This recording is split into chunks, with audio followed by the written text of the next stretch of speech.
Hey guys, welcome to the channel. Today I'm very excited to show you this 2023 Dodge Charger Hellcat Widebody Jailbreak. So yes, that's a mouthful. I'm actually very excited to show you guys this. This one is a non-red-eye version, so this one makes 717 horsepower. There's something about a black Charger, I feel like it just makes it look so menacing because it's already such a good-looking, menacing-looking vehicle. We got all the hood vents that are all functional on the hood. This one does have the brass wheels on it with those big 6-piston SRT brakes behind there. 305s on all 4 corners. And just to show you guys, it is not a red eye. You can see we have a pretty good sized caliper in the back as well.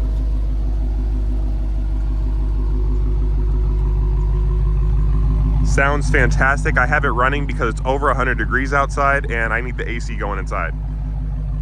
Sounds great. I'll try to get some rev clips for you guys. Obviously SRT Hellcat. But yeah, everyone knows what these look like at this point.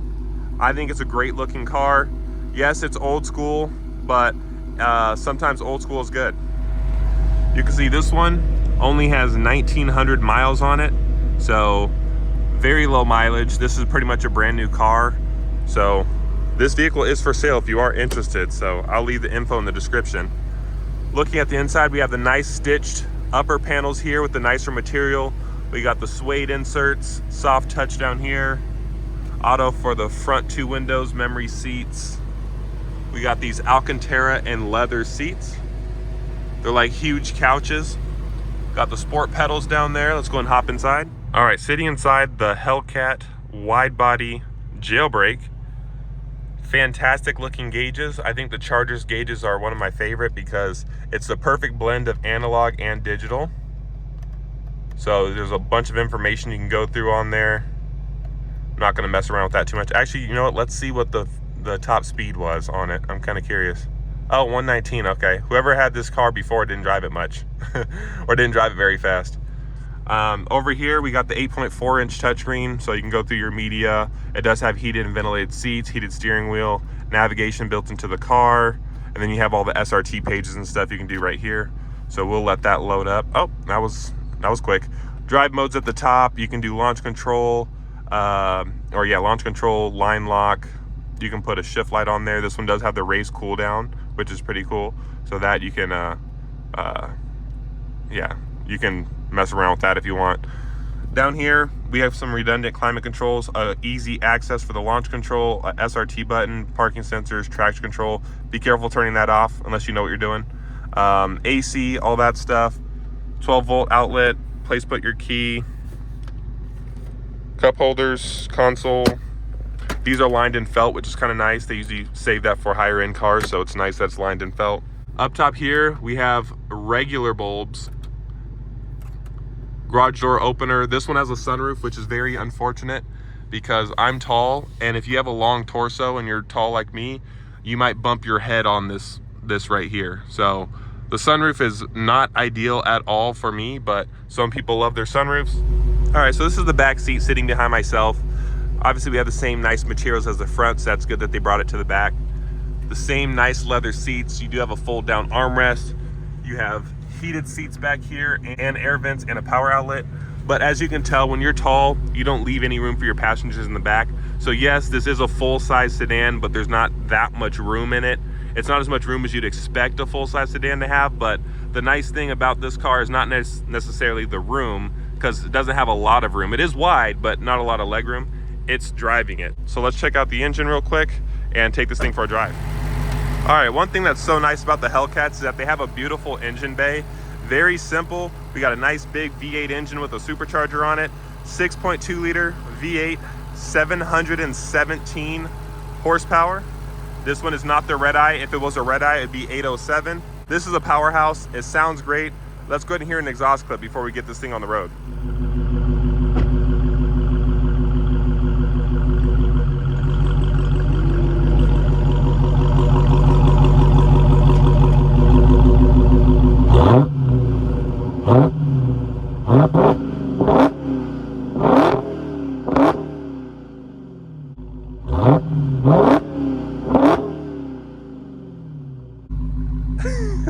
This car sounds so good.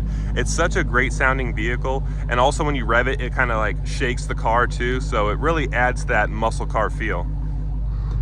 All right, guys, I got you all set up on the POV hat. I'm gonna have to kind of slouch a little bit because, like I said, this sunroof is really cutting into my headroom, so I'm kind of bumping the top. But let's first start in auto mode because that's how most people drive it, is in auto, and then we'll test out those other modes once we get the chance to. But let's see how this thing turns around.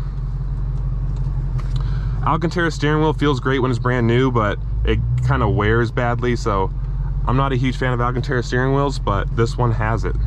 Some people love it, so.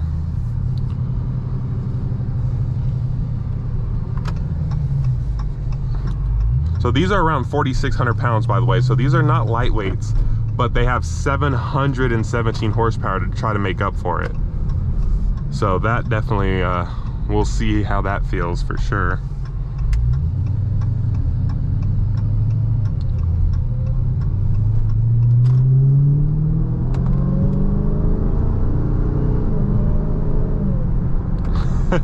The nice thing about these is that since there's so much torque and they do such a good job with the throttle mapping, that you really don't have to put your foot down to get going. Like, you just put your foot down maybe a third of the way, maybe even a fourth of the way, and it's going. So this is my favorite turn where I like to take off. So let's go ahead and put ourselves in track mode. Now, mind you, this car might spin a whole bunch, so we got to keep that in mind because these typically don't get traction, because these are on 305 all seasons.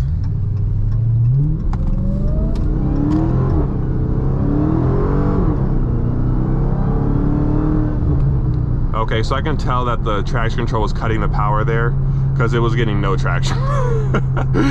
So I didn't get to experience the acceleration because it was spinning and cutting the power the whole time. But it sounds great. Sounds really good. The brakes are fantastic. It stops like really fast.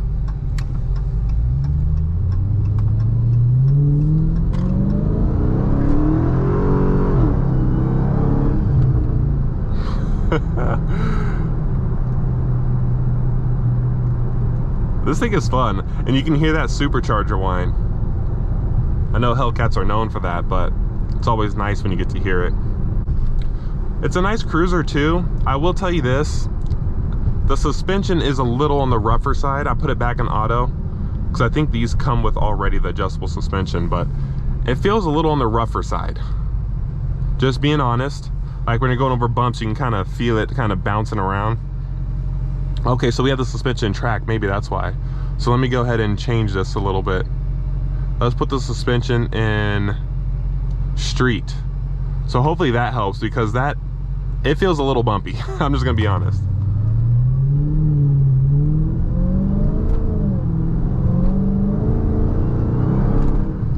That is so funny. I'm not even really stepping on the gas and it's already spinning a whole bunch. It's already like trying to spin. I mean, it adds to the character and it adds to the fun, but as you guys know, it isn't efficient to like be spinning and not moving forward. But it does add to the character, for sure. All right, so I have the suspension in street. It feels a lot better, for sure.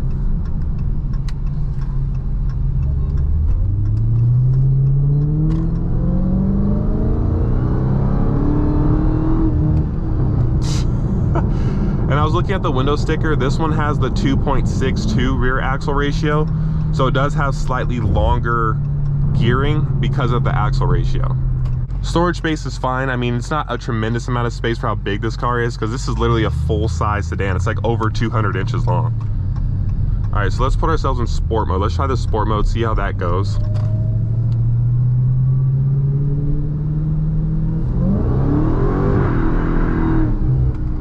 Nothing but spinning. It's funny, but like, I don't know. It's like a love-hate relationship with it in terms of like spinning. We're gonna see how it handles.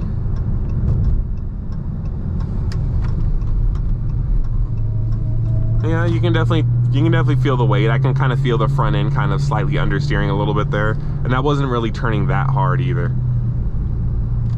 But when people buy these, they know it's not the handling machine. Like, they handle okay for how big it is, but obviously it's not a handler.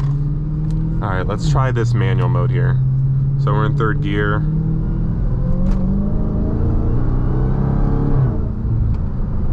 Third gear looked like it was trying to get traction.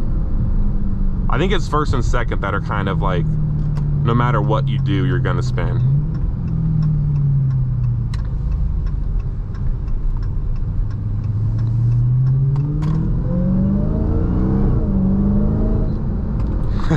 I love the torque though. The power band is really nice. It's a very smooth power band, and there's torque what feels like everywhere.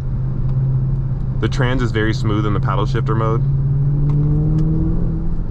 See, I was getting on it at like 2200 RPM, and it was still getting ready to take off, which is nice.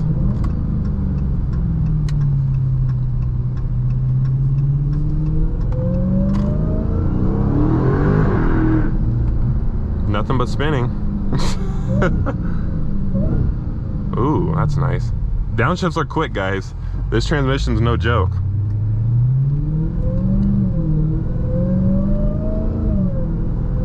Wow, that supercharger sounds really good.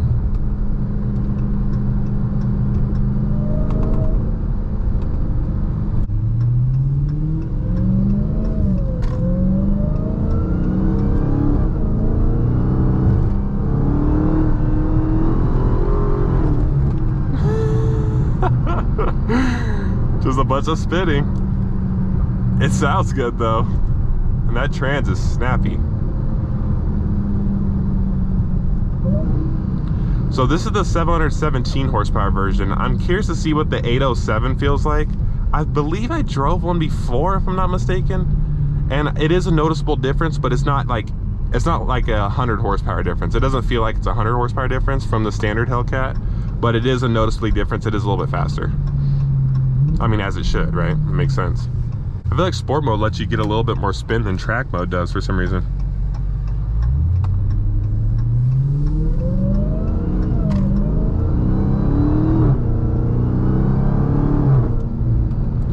The shifts.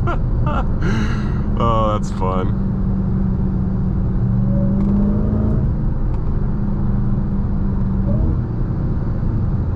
This car probably looks so aggressive coming up behind you too.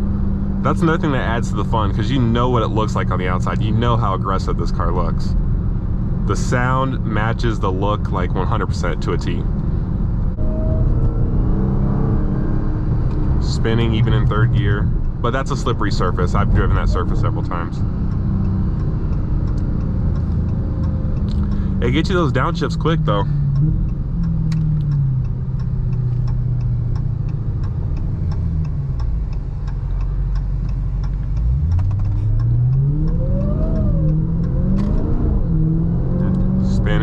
Spinning. All right, so we're gonna try to get one little acceleration run, since this is a little bit more of a higher speed area, to see how it feels.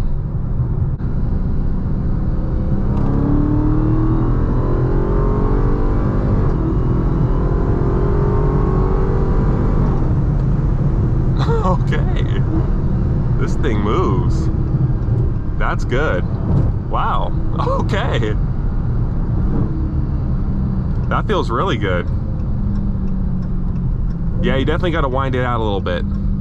I mean, the torque is there, don't get me wrong, but it definitely pulls once you get those RPMs up. Okay, so now you guys are probably wondering, in the cars that I own, for those that watch my channel normally, how does this car fare and compare to those in terms of butt dyno? I'd say this feels, it's definitely faster than my Supra, that's for sure. I'd say it's still slower than the M2 though. And if someone has a Hellcat out here, you know, in Vegas, feel free to reach out, you know, if you have a stock one. But I feel like my M2 is faster, but this does feel really good. Maybe a little bit faster than a stock M2, or maybe around the same as a stock M2. Yeah, I'd say it's a little bit faster than a stock M2. So it's like right in between my M2 with the CS flash and a stock M2 is what this feels like in terms of acceleration. Now granted, we're doing this in 100 degrees, so maybe in like 50 degrees this car will pull just much harder. So this is just based off of the current conditions that we're in. I'm gonna try this new road. This is my first time trying this new road.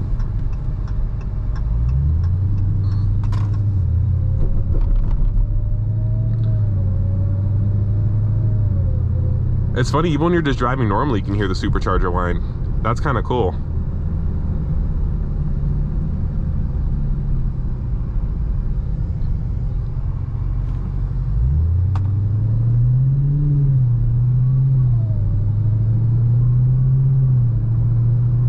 Trans is super smooth. Yeah, guys, I'm pretty impressed with this car. Like, it's pretty impressive. If you enjoyed this video, give it a like, subscribe. Don't forget this car is for sale if you are interested. It's only 2,000 miles. And I'll leave my info in the description below. And I will see you guys in the next one.